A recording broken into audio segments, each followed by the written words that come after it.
반갑습니다. 오늘 코로나 시절에 여러 가지 면에서 서로 힘듭니다만은 오늘 본문을 듣고 모든 분들이 힘을 내고 또 용기를 가지고 부심으로 코로나를 잘 대처하기를 기원하면서 오늘 본문을 시작하겠습니다. 본문이라기보다는 강의 형식인데요. 여러분들 잘 알고 계시는 의상 스님 그러면은 법성계 생각이 나죠. 법성계하고 요 법성계를 통해서 제가 이제 많은 자료를 보다 보니까 20세기, 21세기에 우리 현대 사회에 가장 영향을 많이 줬다 생각하는 서양의 프리드리히 니체라는 사람이 한 말을 비교를 해보니까 의상 스님 말씀을 그냥 그대로 갖다 인용하고 있더라고요. 그래서 어떤 걸 인용하고 있고 니체가 의상 스님 또는 불교의 말씀을 통해서 어떤 메시지를 전하고 싶었는지에 대해서 몇 가지만 짧게 말씀드리겠습니다.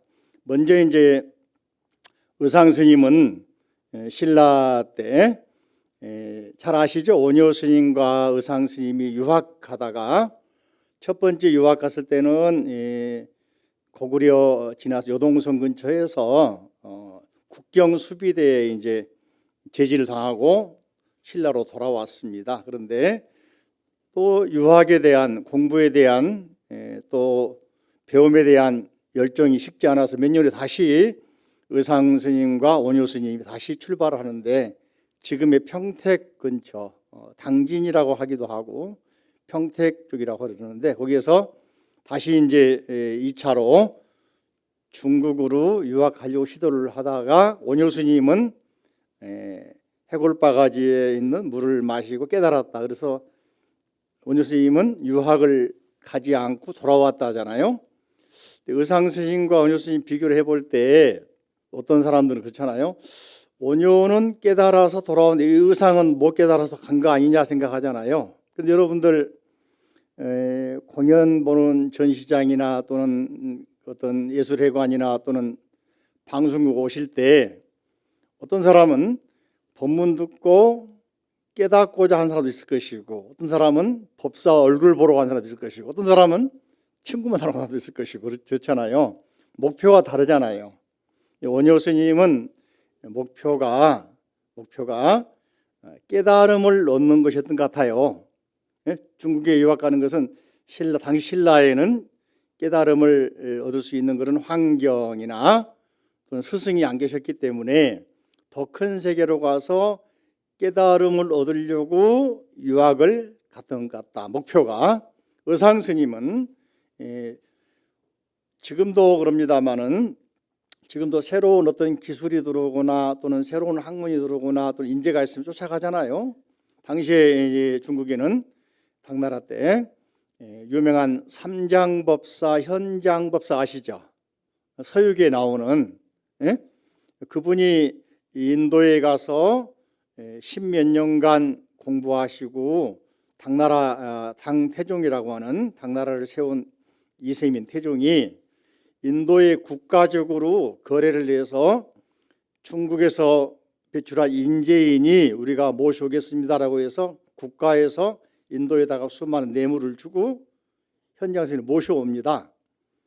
그래서 현장 스님이 중국에 오셨다는 말을 듣고 사람들이 이야기했단 말이죠. 새로운 학문 배우신 분, 똑똑하신 분, 인도 유학 갔다 오신 분 이렇게 하니까 인재가 있다. 또 불교를 제대로 아신 분이다. 삼장법사다 그렇게 하니까 의상 스님이 그 말을 듣고 학문에 어떤 열정이 생겼는가 봐요. 그래서 인도에 유학을 가시는데 의상 스님은 가문도 괜찮고 성씨도 김씨고 왕조가 가까운 귀족이었는데 그걸 다 버리고 출가를 하셨는데 출가하신 목표가 변하지 않는 진리를 찾아야 되겠다. 그건 역시 불교다. 그리고 그 불교를 최신으로 많이 배워온 중국에 가가지고 아까 말씀드린 현장 스님이 인도의 최신 학문을 다 배워와서 삼장법사라고 하니 그분께 가서 배워야 되겠다는 그런 열정이 있었던 것 같아요. 그래서 오뇨 스님과 같이 출발했는데 오뇨 스님은 우리 잘 알고 있는 것처럼 해골바가지에 있는 물을 마시고 저녁에는 보니까 꿀 마셨는데 눈을 뜨고 낮에 보니까 구더기가 득실거리던 해골바가지 물이었더라 그러면서 이게 사람의 마음의 문제구나 해서 일체유심조, 심생즉 종정법생하고 심멸즉 종정법멸한다는 그 이야기가 나옵니다. 그 기실로 나온 이야기인데 그런 말씀을 하면서 깨달음을 성취하신 거야. 그러니까 원효 스님은 목표를 달성했으니까 유학할 필요가 있어요, 없어요? 없겠지, 그죠? 그래서 돌아오신 것이고, 의상 스님은 목표가 깨달음이 아니고 부처님의 가르침을 좀 더 포괄적으로, 폭넓게, 깊이 있게, 체계적으로 배워야 되겠다 하는 생각을 했을 거 아니겠습니까? 그래서 혼자서 유학을 계속 갑니다. 지금 가다 보니까, 의상 스님 가다 보니까 당시에 당나라의 수도였던 장안에 가보니까 현장 스님 계신 곳은 신앙문인데 너무 뭡니까? 장벽이 두꺼운 거예요. 쉽게 말하면 사람도 많이 모여 있고 들어가기도 어렵고 왕실 보호를 받고 있고, 그래서 지금도 중국은 장안이 서안이라는 것으로 바뀌었는데, 서안 가면은 대안사라고, 대안탑이라는 절이 있어요. 가면은 현장 스님 인도 갔다 오는 거 뭡니까? 구법하고 오는 행각하는 모습을 크게 세워놨습니다. 현장 스님 모습을. 그리고 대안탑에 가면은 현장 스님 일생을 조각을 해서 잘 모셔놨죠. 그래서 이제 이야기 들으니까 다시 이제 공부할 수 있는 것을 알아보니까 지금 서울에 관악산이 있듯이 서안 근처에 종남산이라는 산이 있어요. 종남산. 거기 가니까 거기에 화엄학을 연구하는 절이 있다. 지상사라고 하는 지상사. 그 절에 가면은 화엄학의 대가인 지자 엄자 지엄 스님이 계신다는 말 듣습니다. 그래서 의상 스님이 유학 가셔가지고 약 10여 년간 화엄 사상을 배웁니다. 그래가지고 우리가 잘 알고 있는 법성계를 지어 바칩니다. 누구에게? 스승인 지엄 스님에게 바쳐요. 쳐다보지도 않고 장작더미를 가져오라. 그 다음에 이제 장작을 쌓아놓으니까 불을 붙여라. 또 불을 붙이니까 네가 써온 거 그거 진리라 한다면 안 탈 것이다. 불에 올려라.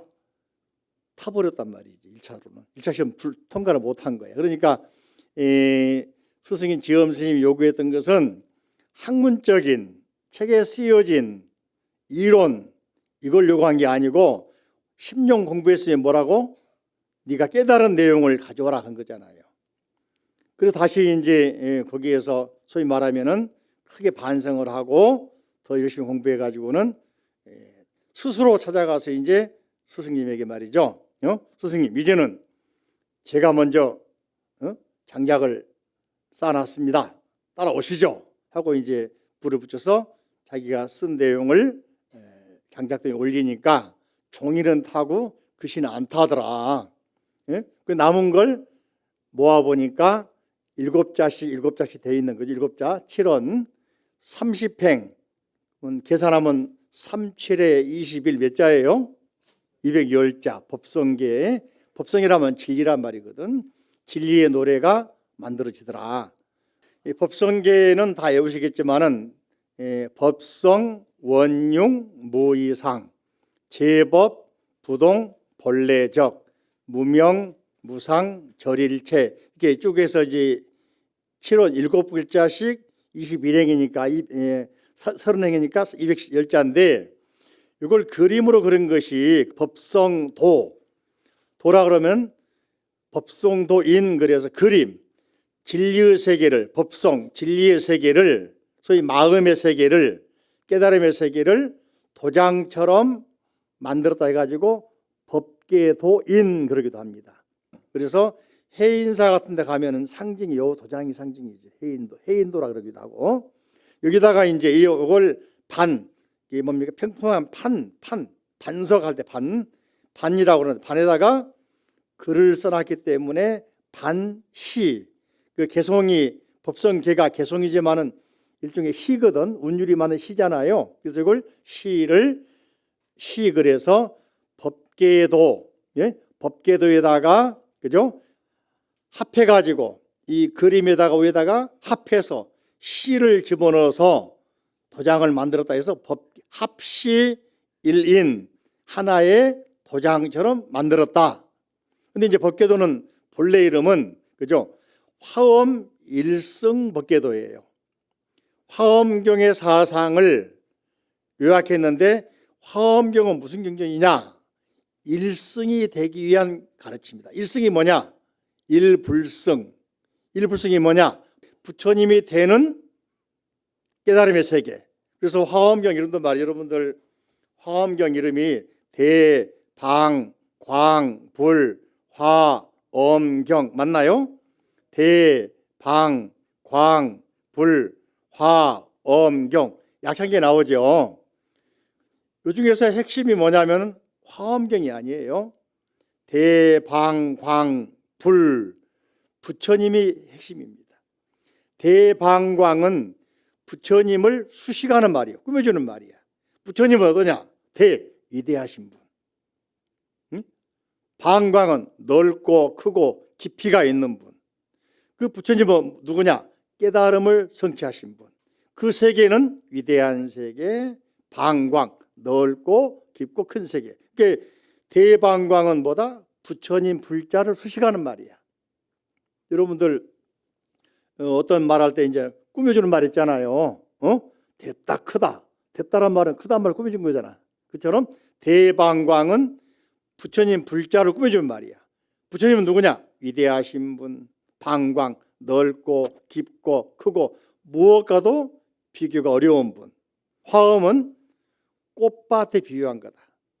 큰 정원 꽃밭에 가면은 꽃이 하나만 있습니까? 수많은 꽃들이 같이 있죠. 이게 각각 존재하는 중생들의 모습, 사람들의 모습. 응? 근데 각각 꽃이 각각의 색깔, 모양, 역할 또는 열매 맺는 시기, 꽃이 피는 시기 다 다르잖아요. 중생 근기가 같아요, 틀려요? 다르죠. 그래서 부처님 세계는 수많은 크고 작은 색깔이 다르고 또는 피는 시기가 다르고 열매가 다르고 하는 꽃들이 이렇게 장식되어 있는 것처럼 아름답기도 하지만은 또 시든 꽃도 있잖아요.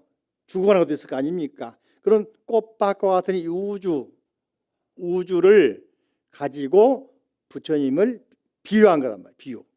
꽃밭에 비유한 거예요. 그러니까 부처님 세계는 중생도 있고 보살도 있고 성문도 있고 미물도 있고 식물, 동물 다 있는 거예요. 그런 세계를 표현한 것이 대방광 불화엄경. 이게 불자를 강조해야 되는 거예요. 네? 화엄이 아니고 불. 부처님의 세계를 대방광한 부처님의 세계를 꽃밭에 비유해서 설한 경전. 그 경전인데 화엄경인데 목표는 뭐냐? 모든 중생을 하나로 모아서 일승, 깨달음의 세계에 이르도록 하는. 아니야. 본래 모든 중생들이 다 부처였다는 말이에요.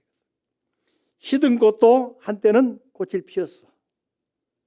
싹이 트는 꽃도 한때는 그 자체로서 소중한 생명이 있는 거야. 불성이 있는 거야. 이걸 말한 게 바로 일승의 뜻입니다. 조금 일승이란 말 이해가 됩니까? 일승은 다른 말로 하면 대승이요. 다른 말로 하면은 일불승이요. 다른 말로 하면 부처님이요. 깨달음의 세계다. 그러니까 화엄경에서 말하고 있는 일승, 즉 깨달음의 세계를 그죠? 법계, 진리의 세계로 나타낸 그림을 법계도라고 그런다. 그걸 시로 표현한 게 법성계다.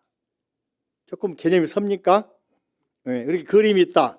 그림, 진리의 모습을 다 다르겠지만은 의상 스님이 했다고 했을 때 의상 스님이 당신께서 진리의 모습을 그림으로 그린 것이 법계도, 그 진리의 세계를 시로 쓴 것이 법성도, 법성계.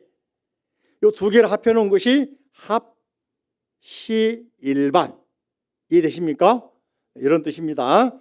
보시면은 이제 거기 제가 가운데 보면 큰 글이 보면은 동그라미 법자가 있어요. 법자, 그죠? 법자 위에 보면은 중생이 있고 아래 보면 부처가 있잖아요. 그죠?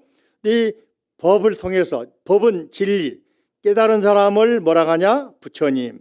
못 깨달으면 중생. 중생이라 하더라도 진리를 깨달으면 누구야? 부처님. 부처로 태어났다고 하더라도 진리를 못 깨달으면 중생. 이해되십니까? 그래서 보시면은 요 셋이 출발과 마지막에 만나게 돼 있어요. 보시면은 법성원용무이상 제법부동본래적 무명무상조릴체 증지수지비여경 진성심심극미묘 불소자성수연성 일중일체다중일 일즉일체다즉일 일미진중함시방 일체진중여교시 무량원겁즉일념 일념즉시 무량겁 구세 십세 호상즉 잉불잡난격별성 초발심시 변정각 생사열반상공하 이사명연 무분별 십불보현대인경 능인해인 삼매중 번출여위 부사의 우보익생 만호공 중생수기득이 중생 나오죠. 우보익생 만호공 중생수기득이 시고행자 환본제 파식망상필부덕 무연성교 자교이 기가수분득자량 이다라니 무진보 창엄법계실보전 궁자실제중도상 구례부동 명의불 불 나왔죠. 그러니까 처음 출발한 법 진리를 탐구하라고 하는 과정 속에서 그죠? 중생과 부처가 깨달음 속에서는 하나다. 중생도 깨달으면은 부처님이요, 부처도 못 깨달으면 중생. 이게 바로 뭐냐? 법을 바꿔 말하면 마음이라고 했어요. 마음을 깨달으면은 누구라고요? 부처님이요. 마음 못 깨달으면은 중생이다. 근데 여기 이제 굴곡이 많은 것은 아까 말씀드린 꽃 가운데 수많은 크고 작고 시기가 다르고 크기가 다르고 색깔이 다르고 향기가 다른 꽃들이 많다고 했잖아요. 그 중생의 근기가 다르기 때문에 굴곡이 다 많다. 아무리 굴곡이 많고 길고 짧고 이런 게 많아도 목표는 어디냐? 깨달음의 세계로 가는 것이다. 일불성의 세계, 부처님의 세계. 이게 불교의 목적은 뭡니까? 여러분들이 절에 처음 발을 딛는 순간, 초발심하는 순간, 뭐냐? 종착역은 정각의 세계, 깨달음 세계 하는 것이다. 깨달음. 그래서 이 약창에서도 뭡니까? 법성에서도 초발심시 변정각. 우리가 살아가면서 첫날 먹은 생각을 쭉 유지하면 얼마나 좋겠어요? 여러분들 수시로 바뀝니까? 안 바뀝니까? 응? 그죠? 화장실 가기 전에 마음과 갔다 오고 나서의 마음 다르듯이, 절에 처음 갈 때의 마음과 다르듯이, 신입사원 마찬가지로 입사하기 전에는 어떻습니까? 요 회사 들어가기만 하면은 그냥 최선 다하겠다 했는데 들어가면 몇 년 안 되면은 상사 비판하고 욕하고 짜증내기 시작하고 불만 생기고 하잖아요. 그래요, 안 그래요? 결혼도 마찬가지. 연애할 때는 좋아하다가 살다 보면 어떻습니까? 싸우고 하잖아요. 그게 초발심이 뭐야? 흐트러지니까 그런 거예요. 그래서 초발심만 견고하게 잘 유지해도, 첫 마음만 간직해도 그렇게 살아가면은 뭐냐? 깨달으면 바로 직방이다. 이 말이 바로 초발심시 변정각이란 말이지. 이렇게 이제 했는데 요 네 그 보면 사각이라고, 사각이기도 하고, 보면은 사면 하나의 그 사각형 면 속에 또 네 개의 면이 있는 것도 동서남북을 비슷하게. 이걸 이제 교리에서는 사무량시입니다. 자비희사. 자는 사랑하는 마음, 좋아하는 마음, 감사하는 마음. 비는 위해주는 마음, 배려하는 마음, 양보하는 마음. 희는 기뻐하는 마음, 축하해주는 마음. 사는 나눠주는 마음, 사는 희생한다 사거든요. 희생한다, 나눠주는 마음. 이런 네 가지 마음이 있으면 누구나 성불하, 바로 보살의 마음이다. 자, 비, 희, 사. 그래서 그걸 교리에서는 사무량심 그럽니다. 네 가지 무량, 한량 없는 마음. 네 가지 자의 마음으로, 어머니 같은 마음으로 한량 없이 중생을 사랑하는 마음, 감사하는 마음, 고마워하는 마음.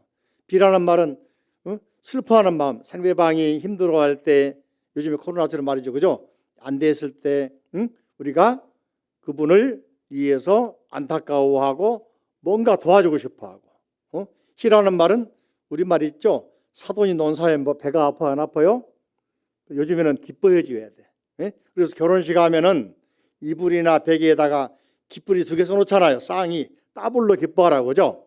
이런 말이거든. 그래서 희, 기뻐한다. 사람 말은 아낌없이 나눠준단 말이거든. 그래서 이 네 가지, 네 면이 있는 것 보이죠, 그죠? 상징한다.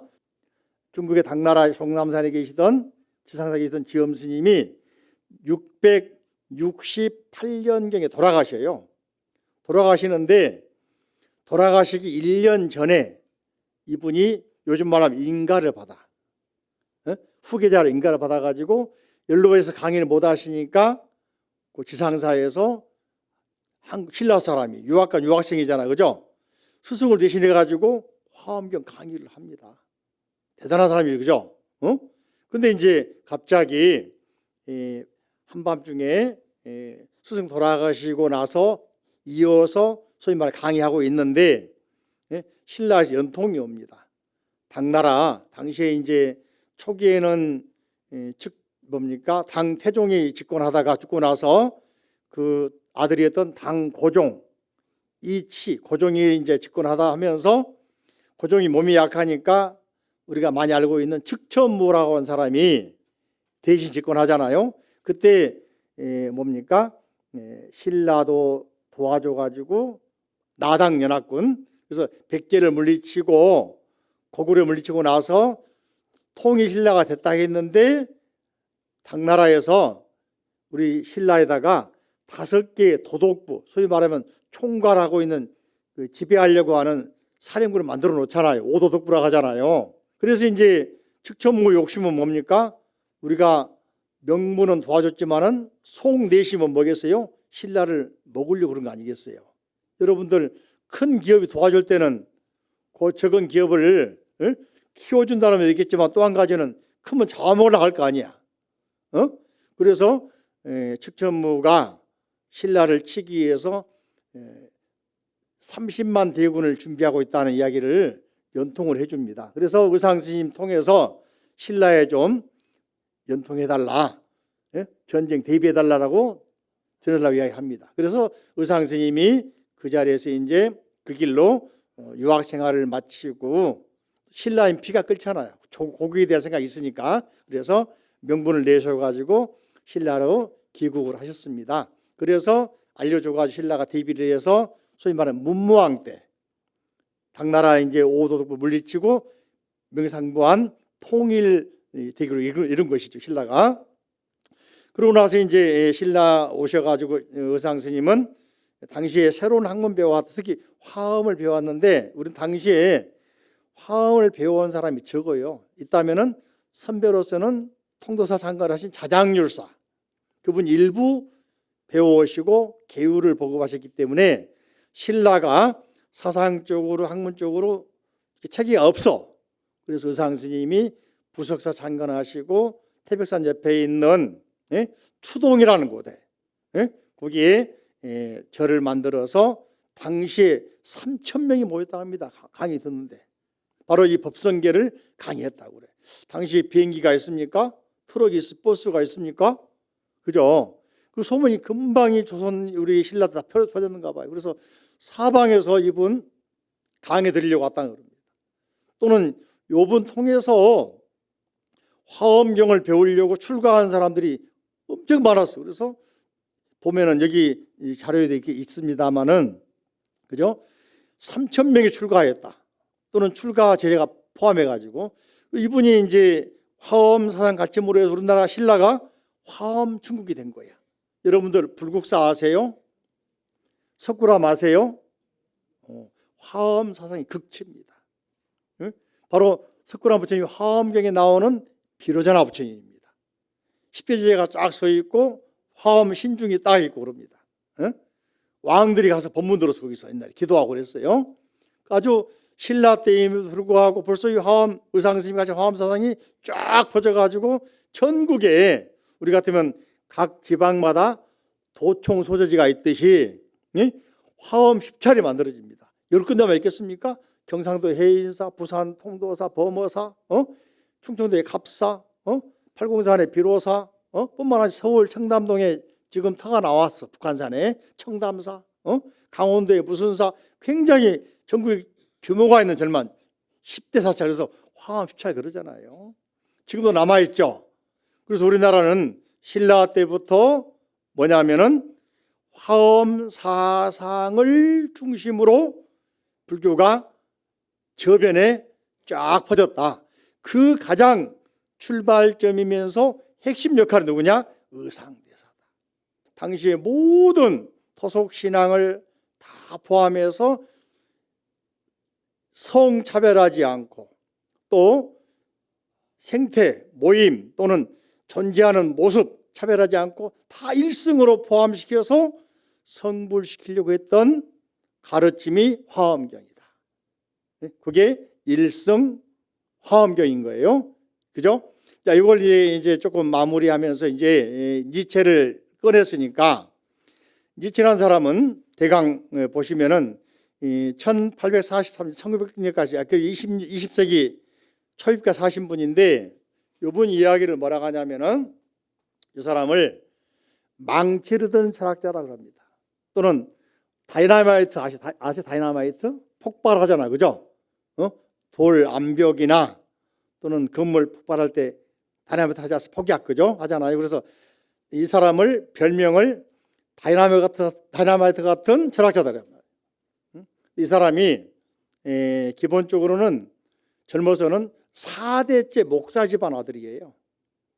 이 사람 어려서부터 그러니까 자동적으로 저절로 뭐 배운 게 성경 읽었을 거 아니겠습니까? 또 성경 당시에는 고대 로마의 글자인 라틴어 또는 더 깊게 하려면은 그리스 히라보로 성경 봤을 거 아니에요. 그렇게 어학에 상당히 조예가 있었겠죠. 근데 이 사람이 몸이 많이 아팠어요. 이 사람이 이제 신학과 들어가 가지고는 도서관에 가서 헌책방 가서 보니까, 여러분 조금 들어봤나 모르겠어요. 쇼펜하우어라고 들어봤어요? 쇼펜하우어. 이 사람이 우리가 알기로는 염세주의라고 그러거든. 세상을 비관하고 세상의 삶을 포기하고 죽어야 행복이 온다고 말하는 사람이 있거든. 누구냐면 쇼펜하우어. 이 사람 쓴 책이 뭐냐면은 의지와 표상으로부터 세계라는 책이 있어요. 의지와 표상으로부터 세계. 이 책을 헌책방에서 구해보고서는 이미 이제 쇼펜하우어 돌아가신 후지만은 이 책가 말이죠, 깜짝 놀랍니다. 아, 내가 궁금했던 거, 내가 생각했던 거, 알고 있던 거, 이게 다 나와 있네. 폭 빠져버립니다. 그래서 신학을 버리고 이제 고대 문헌학으로 방향을 바꿉니다. 아, 고전 속에 진리가 들어있구나. 그래가지고는 쓴 책들이 많이 있는데, 여러분 가끔 들어봤는 거 모르겠어요? 짜라투스트라는 이렇게 말했다 들어봤죠? 짜라투스트라는 이렇게 말했다 하고, 또 이 사람을 보라, 또 너무나 인간적인 책 많이 있잖아요. 이제 이 사람이 그럽니다. 자기가 살아있던, 정신이 건강하고 멀쩡할 때 책 쓴 책은 안 팔려가지고 거의 책을 읽어보지도 비판 많이 당합니다. 그런데 이 사람이 이제 말년에 정신이 없고 정신병을 입원했을 때 여동생이 책을 많이 정리해가지고 출판합니다. 세계적인 인기를 얻습니다. 그래가지고는 누나가 부자가 돼요, 오히려 여동생이. 근데 이 사람이 이제 한 말 가운데 핵심은 몇 가지만 말하면은, 그죠? 진리는 무엇이냐? 여러분들 대학 가면은 그잖아요. 진리, 정의 뭐 말하잖아. 교훈 같은 거, 그죠? 상아탑 그러고. 근데 서양에서는 말이죠, 진리는 어디가 있냐? 교회 가면은 저기 위에가 있다. 어디? 천국에 가야 있다. 여기는 없다. 요걸 이제 쭉 그 족보로 보면은 플라톤이라는 사람이 동굴 우상 말하면서 이상세계, 이데아의 세계 어디가 있냐? 저 위에가 있다. 이러고 말하고 있거든요. 요즘에 그 테스 형 노래 유명하죠. 테스크라테스, 그죠? 제자가 플라톤이거든. 그 그림 보면은 일하고 있는 거 보여요. 한쪽은 하늘을 가르치고 하나는 땅을 가르치고. 이게 바로 뭡니까? 진리는 여기 있는 게 아니야. 여기는 허상이야. 여기는 아무리 노력하고 아무리 저기 해도 여러분이 생각하는 진리 없어. 깨달음 없어. 오직 저기 올라가야 진리가 있는 거야. 이걸 그대로 예수 모습 보세요. 이러고 있어요? 안 그러세요? 이러고 있죠? 그거 나간 겁니다. 그래서 서양 사람들은 당시에 중세의 암흑기는 신약, 성경이 지배한 시기란 말이지. 교구 철학 그래가지고 그런 시대에 서양 사람들이 성경, 교회를 못 벗어나고 있는 거예요. 소위 말하는 동굴을 못 벗어나고 있는 거야. 그러면서 니체가 이거 보면서 요 동굴을 망치를 들고 깨부셨다 하면서 하는 이야기가 신은 죽었다 그랬거든. 난리가 날 거 아니겠습니까? 그죠? 신은 죽었다. 그러면서 진리는 교회가만 있는 거 아니다. 천국에 있는 거 아니다. 진리는 어디에나 있다. 이 말이 법성, 원융, 무이상 아니에요? 법성은 진리죠. 원융, 둥글둥글해. 모양도 없어. 색깔도 없어. 무이상, 두 가지 모습이 아니야. 극락하여 진리가 있겠어요? 바로 이 자리, 여기가 있단 말이에요. 여러분이 색안경을 벗어버리고 마음에 끼어있는 번뇌를 내려놓은 순간 이 자리가 바로 진리가 표현 세계다. 또 한 가지는 니체는 그럽니다. 진리는 뭐냐? 여러분이 생각하는 오류, 틀린 것, 아니라고 하는 가짜, 이게 진리다. 여러분들 이런 말 들었습니까? 두두물물, 산천초목이 불성 없는 게 없다 들어봤죠? 일체 중생, 시류불성 들어봤죠? 더 재밌는 것은 여러분들 반야신경 늘 외우시잖아요. 뭐냐? 색, 즉, 시공. 색이 뭐냐? 번뇌의 세계, 중생의 세계, 소위 암흑의 세계. 공이 뭐냐? 진리의 세계, 깨달음의 세계. 색이고 공이다. 색이 뭐냐? 오류, 허망한 거, 현상의 세계. 공이 뭐냐? 진리, 깨달음의 세계, 부처님의 세계. 이미 우리는 반야신경에서 늘 외우고 있는데 실제 우리가 알고 산 사람이 얼마나 돼요? 내가 지금 숨 쉬고 있고, 내가 밥 먹고, 내가 씻고, 또 시비고 싸우고 찢고 먹는 세계가 바로 여기가 진리 세계인데 하고 인식하신 분 얼마나 계실까요? 그냥 죽어도 극락은 어디야? 저쪽에 딴 데가 있어. 나하고는 멀어. 도저히 나는 언감생시 말도 못 꺼내. 나하고는 독도인 세계야. 생각하고 있잖아요. 근데 이미 반야신경에서 뭐라 하겠어요? 색, 즉, 시, 공. 공, 즉, 시, 색. 진리가 따로 있습니까? 각각 함께 있습니까? 여기가 바로 진리요. 그리고 뭡니까? 무명. 무명이 뭡니까? 어둡단 말이거든. 명, 밝을 명자, 무는 밝지 않단 말이죠. 무자 빼버리면 뭐예요? 명이잖아. 불교에서는 무명의 세계에서 어디로 가야 돼? 밝음으로. 근데 그게 따로 있는 게 아니라 이 자리단 말이지. 바꿔 말해볼까요? 여러분들 골치가 아프면은 머리 잘라버립니까? 약국 가서 약 먹습니까? 약 먹잖아. 그럼 나갔잖아요. 그럼 머리가 뭐예요? 골치 아픈 머리가 문제가 해결되거나 약을 먹으면은 맑아져. 이게 바로 맑아진 내 모습이잖아. 이해되십니까? 이 말이 반야신경 늘 강조하고 있는데 바로 의상 스님이 법성, 원융, 무이상. 거기는 무명, 무상, 절일체. 이름도 정해진 게 없어요. 모양도 정해진 게 없어요. 눈에 안 보여요. 그렇지만은 진리는 어디에나 존재한다. 누구나 깨달으면은, 그렇게 불교에서는 누구나 깨달으면은 누구다? 부처님이다. 제가 이걸 법성계를 본 것 같아. 내 생각에는. 봤는지 모르겠지만은. 그러니까 이 말을 뭡니까? 진리는 어디에나 있다. 네가 생각하고 있는 오류, 틀리다고 하는 거, 사탄이라고 하는 거, 죄라고 하는 거, 이게 바로 진리다. 이렇게 말하고 있는 거예요. 그 다음에 이제 그래서 신은 죽었다는 겁니다. 신이 특정한 교회나 성당이나 또는 성직자, 목사, 신부들의 전유물이 아니란 말이에요. 중세시대에는 신을 팔아먹었잖아요. 천국경 티켓 팔아먹었잖아. 면제부 팔아먹었잖아. 이런 이게 신이 절에만 부처가 있는 게 아니란 말이죠. 그죠?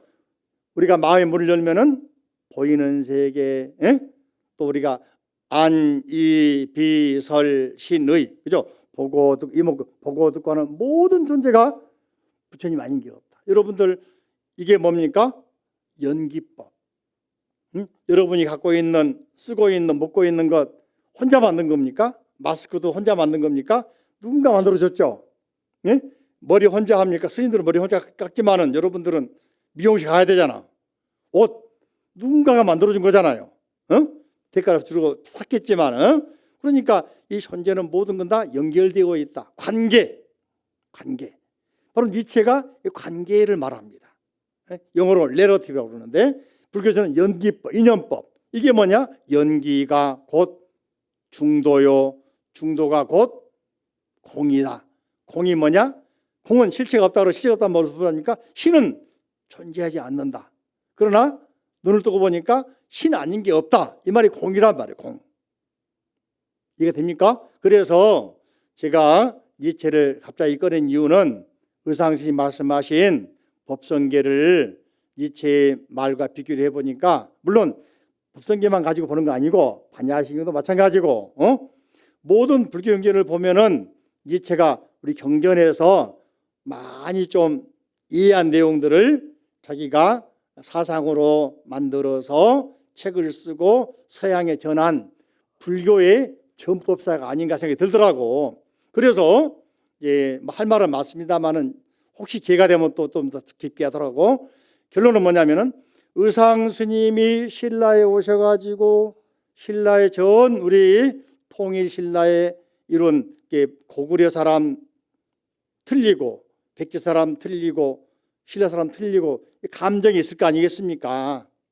억울한 것도 있고 그런 분쟁 대립을 화엄사상 가지고 일승사상 가지고 통합시켜서 신라 통일 이후에 몇백 년, 400년 가게 만들었단 말이지.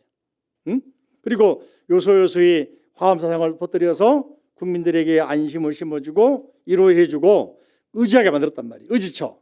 그것이 니체는 1900년 전에 돌아가셨지만은 20세기를 열면서 이 사람 사상이 예술, 음악, 미술, 문학, 종교, 철학에 영향을 안 준 게 없습니다. 세계를 리드하고 있는 현대 철학, 모더니즘, 쉽게 말하면은 해체 철학, 생애 철학, 존재의 철학. 여러분들 그 사르트르라는 사람 아세요? 말 들어봐? 사르트르? 실존 철학. 다 이게 니체의 영향을 받은 겁니다. 알고 보면은. 그래서 이 신라 때 우리 전 국민들이 의상심 영향받아가지고 절도 짓고 연불도 하고 부처님 불사도 하고 왕권도 확립하고 국민들이 영향받아 살아갔듯이 니체의 현대 철학에 있어서는 철학, 문학, 사상, 예술, 종교 총 망라해가지고 니체의 영향을 안 받은 부분이 없더라. 그런 면에서 이제 니체의 사상의 핵심을 보니까 불교인데 특히 오늘은 내가 의상스님의 법성계, 이 의상스님 법성계 마저 보면은 구례 부동 명의불. 본래부터 내가 누구였다? 부처였다. 이걸 니체는 뭐라 했습니까? 진정한 삶은 뭐냐? 자유로운 영혼이다. 뭐냐? 자기 의지로 극복을 해서 내가 행복한 사람이 되어야 된다. 그래서 니체라는 사람은 해체 파괴 신은 죽었다고 말하지만은 핵심은 뭐냐면은 어떻게 하면은 인간들이 있는 이 자리에서 현실 속에서 행복할 것인가? 행복을 노래한 사람입니다. 의지를 일깨워준 사람입니다. 그런 의미에서 법성계의 마지막 마무리 구례부동 명의불과 니체의 그 전체적으로 삶 속에서 자기가 아픈 사람이고 제대로 활동 못하고 늘 병마 싸웠지만은 그런 가운데에도 신의 속박에서 또는 어떤 이념이랄지 사상 속박에서 얽매이지 말고 자유로운 영혼을 찾아서 행복해지기를 바란 사람이 니체였다. 이런 부분에서는 법성이 마무리하고 만나는 부분이 확실하게 있다 하는 걸 내가 이제 나름대로 공부하다 보니 보여서 여러분들에게 좀 알려드리고 여러분도 법성계 보지 말고 폭넓게 보시면서 이런 안목을 열어보시라는 의미에서 오늘은 강의 겸 본문을 대신했습니다. 아무튼 그리고 또 한 가지는 방송 매체가 있으니까 코로나 시대에도 이 방송을 통해서 본문 들을 수 있고 만날 수 있잖아요.